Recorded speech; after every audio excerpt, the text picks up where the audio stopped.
आता खासदार साहेब आपल्या वंजरवाडीला भेट दिली, आमची घरं पाण्यात पण गेल्यात, शेतीचं मोठं नुकसान झालंय। आता या आमच्या ह्या शेतीमध्ये काहीच राहिलेलं नाही, तरी आमच्या ह्या शेतकऱ्याचा असा एवढा वनवास असताना सुद्धा आमचं शासनाने दखल घेतलेली नाही। त्या दखल नाही घेतलेली आणि भूम तालुक्यामध्ये फक्त मानकेश्वर सर्कलच वगळलं आहे।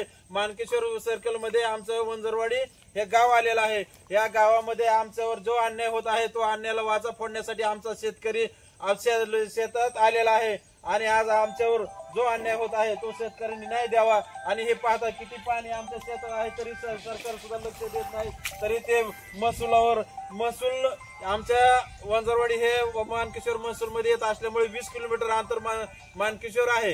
या मानकेश्वर मंडळावर पाऊस कमी पडत असेल अगर त्याच्या सदोष काही अडचणी असतात त्याच्यामुळे त्या यंत्राचा सॅटेलाइट प्रमाणे पाऊस न पडल्यामुळे कलेक्टर साहेब त्या सॅटेलाइट प्रमाणे देत आहेत, पण ऍक्च्युअली आम्ही परिस्थिती पाहता एवढं नुकसान झालंय। आज आमच्या शेतकरी हवालदिक झालाय, त्याच्यामुळे आमचा शेतकरी शेतात येऊन आम्ही प्रशासनाला या मीडियाच्या माध्यमातून दाखवणार आहे ही काय परिस्थिती झालेली आहे, याच्यात किती पाणी आहे आणि कसं येणार आहे, म्हणून आज आम्ही या शेतामध्ये येत आहे।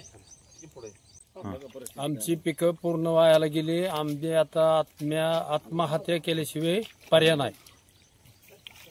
गावचे सर्व सततच्या पावसाने सर्व पिकाचं नुकसान झालेलं आहे, तरी शेतकऱ्याला आत्महत्या केल्याशिवाय पर्याय नाही। तरी शासनाने याचा सहानुभूतीपूर्वक विचार करून आमच्या गावचे सरसकट पंचनामे करण्यात यावेत व आम्हाला न्याय द्यावा।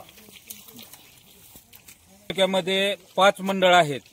5 मंडळापैकी आमचं मानकेश्वर मंडळच वगळण्यात आलेलं आहे, तरी शासनाने कलेक्टर साहेबांनी आणि पालकमंत्र्यांनी कृषी मंत्र्यांनी याच्यावर दखल घेऊन आमच्या मंडळाचा विचार करून मंडळाने खऱ्या अर्थाने न्याय द्यावा, नाहीतर अक्षरशः सगळ्या शेतकऱ्याचं एकदम जीवन एकदम वाया चाललंय आणि पूर्ण आज पाण्यातच सगळी जी काही सोयाबीन असन, मूग असन, उडीद असन, नदीकाठच्या शेतकरी असतात सगळं म्हणजे धुईधडीला लागलेले आहेत, सगळे वाहून गेलेले आहेत, काहीही राहिलेलं नाही। कोणाच्या विहिरी असत्या, मोटर असत्या, सगळं वाहून गेलेले।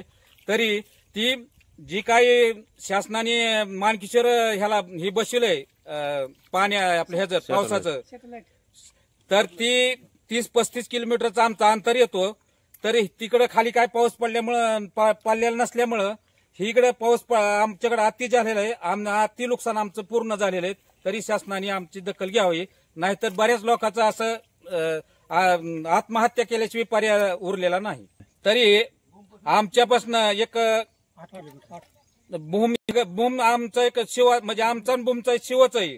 आमची त्यांची सरहदीचे भूम आसन, हाडुंगरी आसन, हिवरा आसन, दिंडोरी आसन ही आमच्या गावाला चिटकूनच त्यांच्या गावचं सगळं त्या मंडळात त्यांचं मंडळ बसलंय ना, आमचंच मंडळ बसलेलं नाही, कारण तीच पाणी येऊन आमचं उलट आमच्या वंजरवाडीला आहे। तरी ही मंडळ आमचं घेण्यात यावा किंवा आमचं पूर्ण वंजरवाडीचं तरी सरसंकट पंचनामा करून आम्हाला भरपाई देण्यात यावी ही शासनाला विनंती। बोला तुम्ही सर।